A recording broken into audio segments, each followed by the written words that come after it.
Hello guys, welcome back to the channel. So आज हम CSIR में अपना नेक्स्ट टॉपिक शुरू करने वाले हैं, कोऑर्डिनेशन का। ठीक है, हमने वर्नर थ्योरी, VBT और CFT कंप्लीट कर ली थी। ठीक है, सो हमारा जो नेक्स्ट टॉपिक है इसमें वो है स्पाइनल्स। हम स्पाइनल्स पढ़ेंगे आज। ठीक है, सो देखो, स्पाइनल्स बेसिकली होते क्या हैं। ये एक मिक्स्ड ऑक्साइड्स होते हैं, कंपोजिशन AB2O4। ठीक है, where A stands for metal present in +2 oxidation state, B stand for metal present in +3 oxidation state. ठीक है, AB2O4 मिक्स्ड ऑक्साइड्स होती हैं। स्पाइनल्स जो हैं मिक्स्ड ऑक्साइड्स होते हैं of composition AB2O4, where A stands for metal present in +2 oxidation state, B stands for metal present in +3 oxidation state. ठीक है, मतलब इसको हम कैसे लिख सकते हैं। A होते हैं +2, एक के साथ आ गया O नेगेटिव। ठीक है, ऑक्सीजन के ऊपर -2 चार्ज होता है, सो ये बैलेंस हो गए। Dot B2 +3 and here O3। ठीक है, इनका चार्ज बैलेंस हो गया। सो एक ऑक्सीजन इसके साथ, 3 ऑक्सीजन B2 के साथ। ठीक है, तो इस तरह से एक मिक्स्ड ऑक्साइड्स होते हैं of composition AB2O4, where A stands for metal present in +2 oxidation states and B stands for metal present in +3 oxidation state. ठीक है, this can be also written as in this way. ठीक है, so अभी देखो, generally the metal present the di positive cation present in spinel. मतलब A2 positive वाले कौन कौन से मेटल होंगे।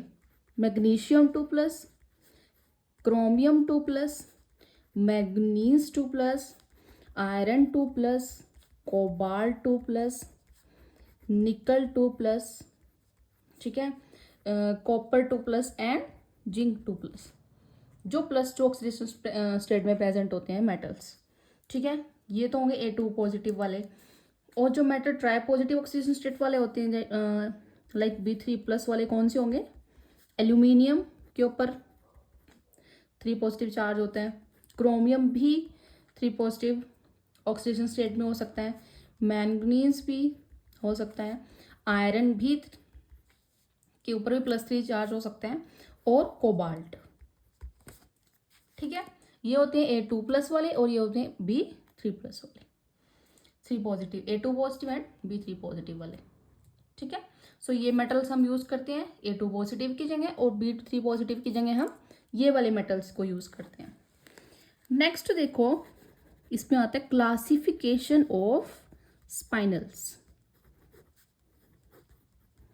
2 टाइप के होते हैं spinels basically, normal spinel and second one is invert.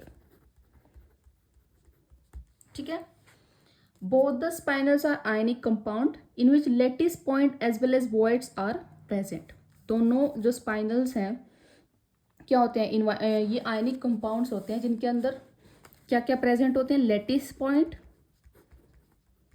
And voids present होती हैं। ठीक है, मतलब देखो इस तरह से। ठीक है, ये क्या होंगी, वॉइड, जैसे NaCl हो गया। ठीक है, और सेकेंड चीज आती है इसमें, lattice point are occupied by large size, usually the anions जो होते हैं, नेगेटिवली चार्ज जो होते हैं, वो तो होते हैं लेटिस साइड के अंदर। ठीक है, मतलब lattice point are occupied by large size ion.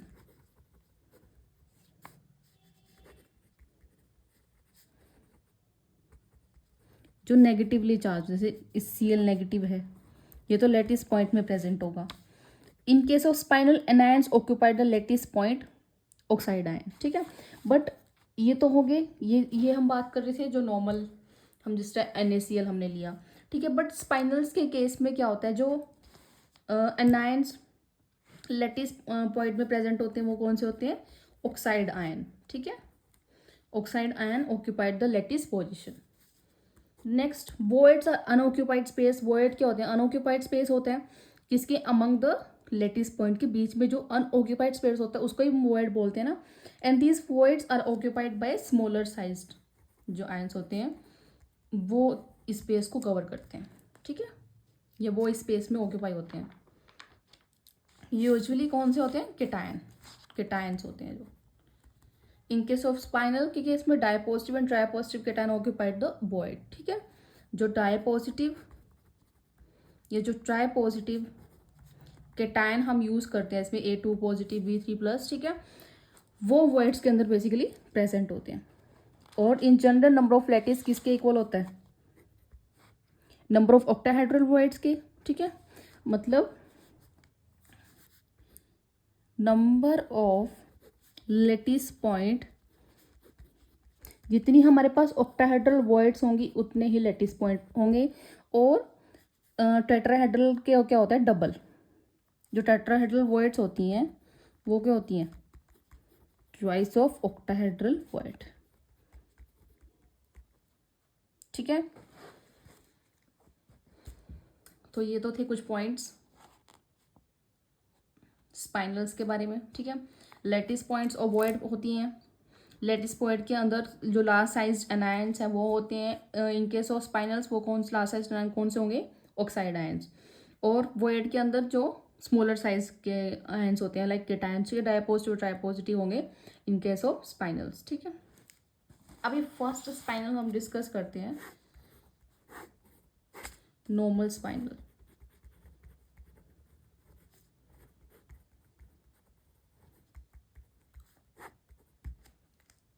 These are those spinel in which dipositive cation occupy 1/8 of tetrahedral void.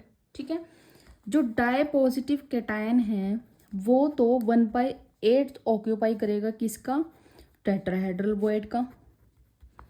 फिर as tripositive cation occupy 1/2 of octahedral void. जो ट्राइपॉजिटिव केटायन होते हैं वो क्या करेगा? 1/2 ऑक्यूपाई करेगा किसका? ऑक्टाहेड्रल वॉइड्स का. ठीक है, नॉर्मल स्पाइनल के केस में ये कंडीशन हम फॉलो करते हैं. फॉर एग्जाम्पल, अगर हमारे पास नंबर ऑफ टेट्राहेड्रल वॉइड 8 हैं, ठीक है, सो A2 पॉजिटिव कितना आएगा? 8 इंटू 1/8, सो ये आएगा 1. ठीक है, dipositive cation occupy only 1 tetrahedral void. ठीक है, इसके एग्जांपल्स देखो. निकल chromium 2O4, iron chromium 2O4, ठीक है, मैंगनीज 3O4 और मैग्नीशियम एल्यूमिनियम 2O4. ठीक है, ये कुछ एग्जांपल्स हैं नॉर्मल स्पाइनल्स के. ठीक है, नॉर्मल स्पाइनल में फर्स्ट कंडीशन होती है जो डायपॉजिटिव केटायन है वो ऑक्यूपाई करता है 1/8 of tetrahedral void, whereas tripositive cation occupy करता है 1/2 ऑफ ऑक्टाहेड्रल वॉइड. ठीक है, ये कुछ एग्जांपल्स हैं इसके. निकल chromium 2O4, iron chromium 2O4. ठीक है, नेक्स्ट देखो,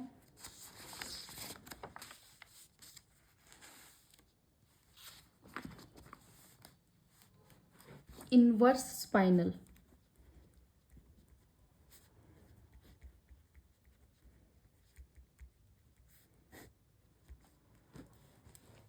those where dipositive cation occupy 1/4 of octahedral void.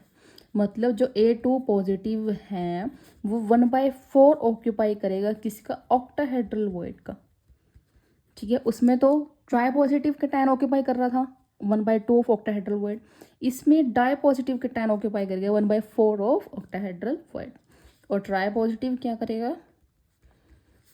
1/8 of tetrahedral void plus 1/4 of octahedral void. ठीक है, इसका एग्जाम्पल है Fe3O4. ठीक है, डन. अब देखो, जैसे हमारे पास ना एक चीज़ और देखो, जैसे मैंने आपको बताया था कि जो लेटिस पॉइंट होते हैं वो ऑक्टाहेड्रल वॉइड्स के इक्वल होते हैं, बट जो टेट्राहेड्रल वॉइड्स होती है वो डबल होती हैं। जैसे मतलब लेटिस पॉइंट, सपोज हमारे पास नंबर ऑफ लेटिस पॉइंट जो है वो 4 हैं, ठीक है। So number of octahedral void कितने होंगे, ये भी 4 होंगे, क्योंकि ये तो इक्वल होते हैं लेटिस पॉइंट के। बट जो नंबर ऑफ टेट्राहेड्रल वॉइड्स हैं ये क्या होती है, डबल होती हैं, ठीक है। अगर ये 4 है तो ये क्या होंगी, 8 होंगी, ठीक है। तो इस तरह से हम देखते हैं। अभी देखो,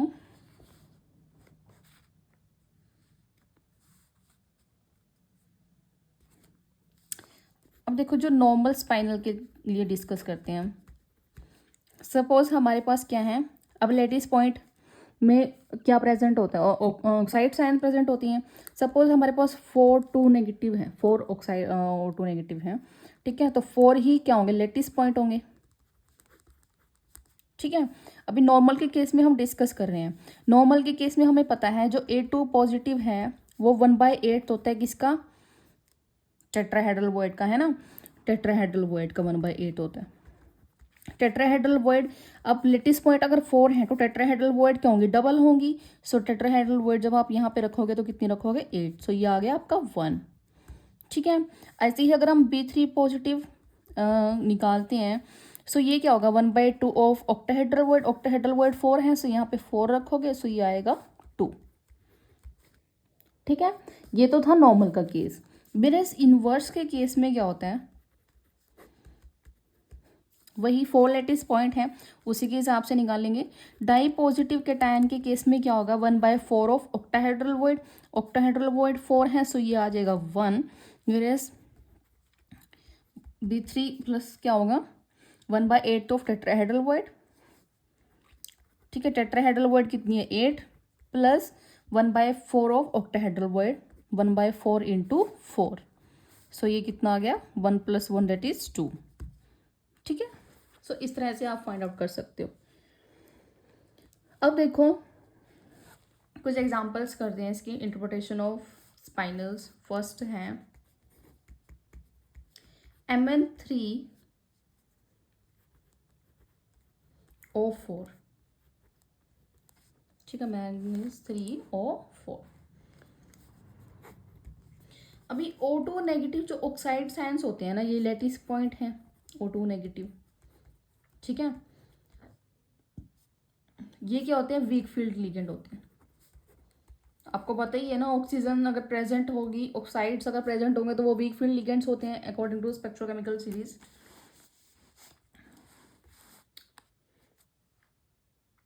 अब ये जो मैंगनीज है, Mn2+ जो है, Mn3+, अब ये टेट्राहेड्रल वॉइड्स में ये भी हो सकता है, ठीक है। या इसके केस में Mn3+ के भी टेट्राहेड्रल वॉइड में, अभी आपको तो नहीं पता ना कि कौन से वॉइड में कौन सा प्रेजेंट है, मतलब Mn2+ टेट्राहेड्रल वॉइड में प्रेजेंट है या Mn3+ टेट्राहेड्रल वॉइड में प्रेजेंट है, ठीक है। तो आप क्या करोगे ना, इसकी भी वैल्यू फाइंड आउट करोगे, Mn2+ की भी टेट्राहेड्रल वॉइड में और Mn3+ की भी फाइंड आउट करोगे। फिर कंपैरिजन करके हम देखते हैं, जिसमें CFSC ज़्यादा निकलती है ना, वो हम देखते हैं कि उसके केस, अगर Mn2+ के केस में CFSC ज़्यादा है तो हम बोलेंगे, एक मिनट रुको, पहले मैं ये बता देती हूँ कि अगर हमें नहीं पता Mn3+ ऑक्टाहेड्रल वॉइड में होगा या Mn2+ ऑक्टाहेड्रल वॉइड में होगा, ठीक है। वैसे तो हम जनरली ऑक्टाहेड्रल वॉइड से चेक करते हैं, ठीक है। मतलब जिसमें ऑक्टाहेड्रल में जो CFSC जिसमें ज़्यादा होगी ना, वो ही हमारे पास स्पाइनल बनेगी। जैसे नॉर्मल स्पाइनल के केस में क्या था, Mn3+ जो है, Mn3+ ऑक्टाहेड्रल वॉइड में आती है ना, ठीक है। नॉर्मल स्पाइनल के केस में यहाँ पे देखो, नॉर्मल स्पाइनल के केस में B3+ ऑक्टाहेड्रल वॉइड में आती है, ठीक है।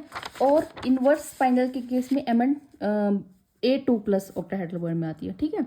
सो सपोज अगर हमारे पास Mn3+ की वैल्यू ज़्यादा आ गई ऑक्टाहेड्रल के केस में, ठीक है। तो अगर Mn3+ की वैल्यू ज़्यादा आ गई ऑक्टाहेड्रल के केस में, सो Mn3+ किस में होता है, नॉर्मल स्पाइनल में होता है, तो वो स्पाइनल नॉर्मल बन जाएगी। इस तरह से फाइंड आउट करना है। मतलब दोनों केसेस में आप ऑक्टाहेड्रल वेट फाइंड आउट करोगे, Mn2 प्लस में भी, Mn3 प्लस में भी। अगर 2 प्लस में वैल्यू ज़्यादा आ रही है तो वो ऑक्टाहेड्रल वेट बनेगा, क्योंकि जब A2 प्लस हम ऑक्टाहेड्रल में होती है हमारे पास इन्वर्स स्पाइनल के केस में, whereas B3 plus octahedral void में होती है नॉर्मल स्पाइनल के केस में। ठीक है, अभी एक क्वेश्चन करते हैं फिर आपको उससे क्लियर होगा। ठीक है, सो यहाँ पे देखो, पहले निकालते हैं Mn2 प्लस की वैल्यू। मैंगनीज 2 प्लस 3D5 होता है। ठीक है, करो फाइंड आउट। 1 2 3 4 5 CFSC कितनी आएगी? 0। ठीक है, नेक्स्ट Mn3 प्लस के केस में 3D4 आता है, करो find out. 1 2 3 4 weak field ligand है ना, तो ऊपर जाएगा इलेक्ट्रॉन, ये होगा 0.6, नहीं ये होगा 0.4, ये होगा 0.6।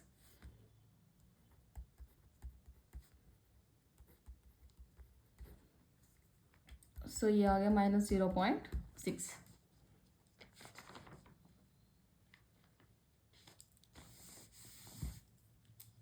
सो Mn3 प्लस के केस में क्या है, CFSC ज़्यादा है। किसके केस में ज़्यादा है? Mn3 प्लस के केस में Mn2 प्लस से ज़्यादा CFSC है। अगर 3 प्लस के केस में ज़्यादा है तो वो क्या कौन सा बनेगा? Normal spinal. नॉर्मल स्पाइनल में ही होता है ना, क्या होता है? B3 प्लस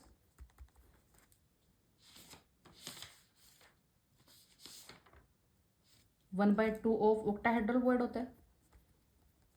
ठीक है, नॉर्मल स्पाइनल के केस में। सो यहाँ से CFSC से आप कैलकुलेट कर सकते हो कि आपके पास कौन सी स्पाइनल बन रही है।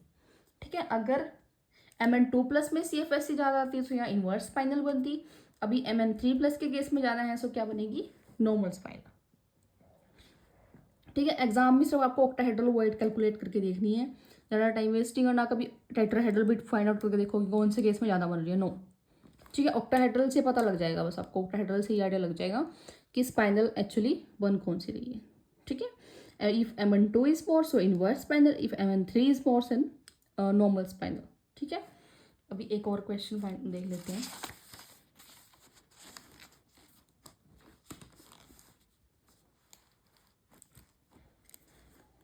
Question number 2, Fe3O4। ठीक है, Fe2 प्लस और क्या होता है Fe3 प्लस, दो बनेंगे। पहले Fe2 प्लस के केस में काउंट आउट कर लेते हैं, हम फाइंड आउट कर लेते हैं क्या होता है। 3D6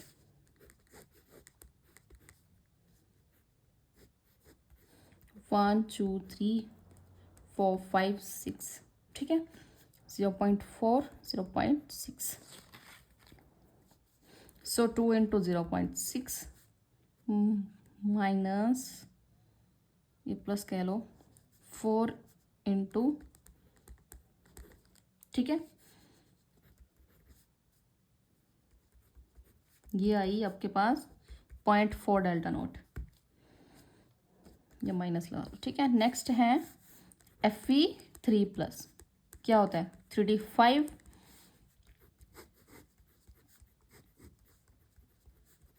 ये तो जीरो ही बनेगी। सो किसके केस में जाना है? 2 प्लस के केस में जाना है, 2 प्लस के केस में जाना है, देन क्या बनेगा? इनवर्स स्पाइनल, है ना। इनवर्स स्पाइनल में AB2 plus 1/4 of octahedral void, so यहाँ से क्या बनेगा? Inverse spinel. ठीक है, सो इस तरह से आप फाइंड आउट कर सकते हो। नेक्स्ट एक और क्वेश्चन कर लेते हैं इसका ही। ठीक है, कोबाल्ट 2 प्लस की केस में जब आप फाइंड आउट करोगे ऑक्टाहेड्रल वर्ड में, वो आएगा -0.8 डेल्टा नोट। ठीक है, और जब कोबाल्ट 3 प्लस के केस में करोगे तो वो आएगा -2.4 डेल्टा नोट। सो आपको दिख रहा है, ठीक है, B3 प्लस ज़्यादा है, सो ये क्या बनेगी? Normal spinel. ठीक है, अभी ये तो थे इस तरह के क्वेश्चन।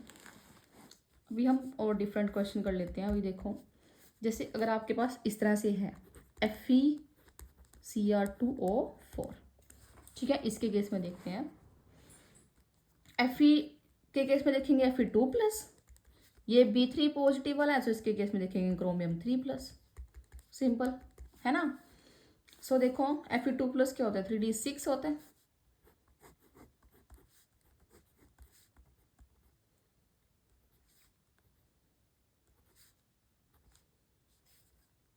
कितना बनेगा, 2 इंटू 0.6 प्लस 4 इंटू -0.4 ये बनेगा,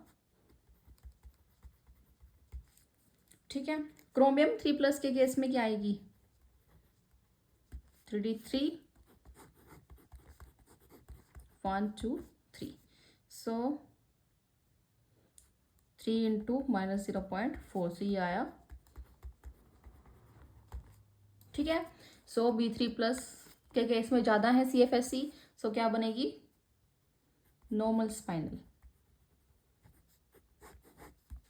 ठीक है। अगर बस ये याद रखना, अगर A2+ ज़्यादा है सो इनवर्स, अगर B3+ ज़्यादा है सो नॉर्मल,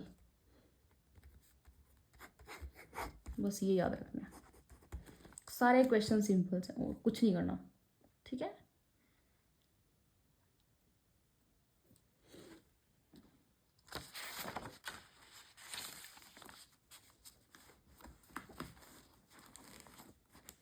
एक और सेकंड एग्जांपल, अगर इस तरह से आता है निकल क्रोमियम 2O4, निकल के केस में निकल 2+ देखेंगे, 3d8 होता है, हाई स्पिन कॉम्प्लेक्स बनेगा, सो ये -1.2 डेल्टा नॉट, ठीक है। क्रोमियम 3+, D3 ये वही 2 डेल्टा नॉट, ठीक है।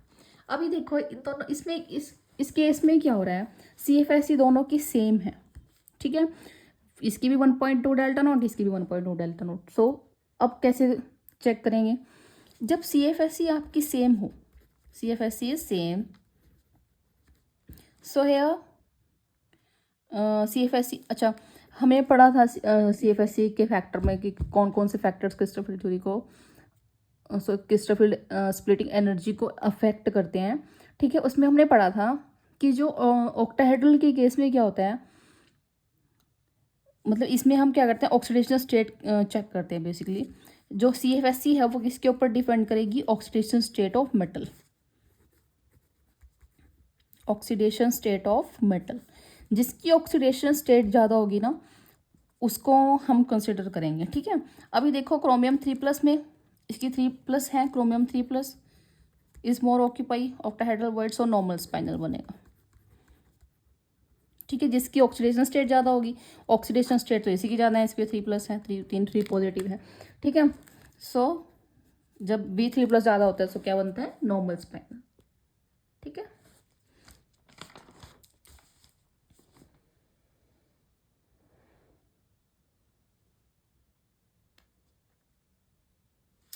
नेक्स्ट इसमें एक और चीज आती है, ऑक्यूपेशन फैक्टर, ठीक है। ये चार्ट है, इसको आप ड्रॉ कर सकते हो अपने नोटबुक में। देखो अगर इस तरह से A2+ या B3+ इस तरह से गिवन है हमारे पास, ठीक है, ये A2+ है, ये B3+ है, ठीक है। और इनकी वैल्यू जो है इनको सेम अगर मतलब रखते हैं, मैग्नीशियम 2+, एल्यूमिनियम 3+ के साथ ऑक्साइड, वैल्यू अगर 0 है तो ये आते हैं सारे ऑल सभी नॉर्मल हैं, ये भी सारे नॉर्मल आते हैं, ये इन्वर्स आते हैं, ये नॉर्मल आते हैं, ये नॉर्मल आते हैं, ठीक है। तो इस तरह से आप इनको लर्न भी रख सकते हो अगर आप करना चाहो तो, ठीक है। ऑक्यूपेशन फैक्टर आपका पूछ लेता है गेट में, स्पाइनल के क्वेश्चन भी गेट में ही आते हैं ज़्यादातर, ठीक है। CSIR में तो कम ही पूछते हैं, स्पाइनल से गेट में आते हैं क्वेश्चन इनके, ठीक है। सो बट ये नहीं पता भी किस टाइम क्या आ जाए, वैसे तो पता ही नहीं है, बट आप इसको इस तरह से भी याद रख सकते हो कि अगर मैग्नीशियम 2+ और एल्यूमिनियम 3+ दिया है और वैल्यू जो है 0 आ रही है इनके केस में, सो ये नॉर्मल बनेंगे, जैसे मैग्नीशियम एल्यूमिनियम 2O4, सो ये नॉर्मल आता है, ठीक है, इसे नॉर्मल बनेगा। मैग्नीज के साथ भी नॉर्मल बनेगा, आयरन के साथ भी, कोबाल्ट के साथ भी, निकल के साथ भी, कॉपर जिंक के साथ भी, ठीक है। क्रोमियम भी, क्रोमियम 3+ है, मैग्नीशियम के साथ 0 बने, 0 आएगा तो नॉर्मल बनेगा वो, ठीक है। तो इस तरह से आप इनको भी लर्न रख सकते हो। सो ये था स्पाइनल का टॉपिक। नेक्स्ट लेक्चर में हम लेटिस एनर्जी वगैरह पढ़ेंगे इसकी, ठीक है।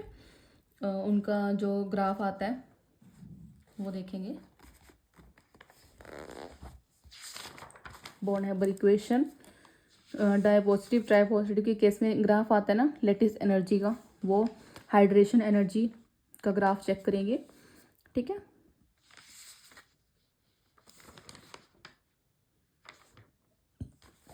ये कुछ क्वेश्चंस है स्पाइनल्स के, आप नोट करके इनको जो है सॉल्व कर सकते हो। जैसे for inverse spinal AB2O4 the A and B is, A और B बताना है, ठीक है। इनवर्स स्पाइनल के केस में सो निकल के साथ गैलियम बनेगा इनवर्स, बाकी ये सारे क्या बन रहे हैं नॉर्मल, ठीक है। या फिर इस तरह से द स्पाइनल स्ट्रक्चर ये है for a cubic close packing packed arrangement oxide and the fraction of tetrahedral octahedral word की फ्रैक्शन बतानी है। A2 प्लस क्या होता है 1/2 into tetrahedral, B3+1/8 into octahedral, ठीक है। सो इस तरह से क्वेश्चन बन सकते हैं। जैसे नेक्स्ट एक और है कि MnC2O4 is normal spinal because, इसकी आप दिखा सकते हो कि chromium 3+ have more will have CFS in octahedral side, so where Mn2+ will not, so this is a normal spinel, ठीक है। या इस तरह से मतलब 4 ऑप्शन थे कि आपको पूछ सकते हैं which is show normal spinal, कौन सा शो करता है। सो निकल chromium 2O4 normal spinal show करता है, ठीक है। इस तरह से आप क्वेश्चन प्रैक्टिस कर सकते हो। बिल्कुल इजी टॉपिक है स्पाइनल्स का।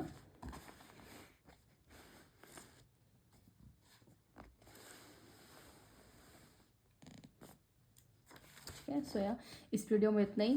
नेक्स्ट लेक्चर में डिस्कस करेंगे। सो या stay tune for upcoming videos. Thank you so much.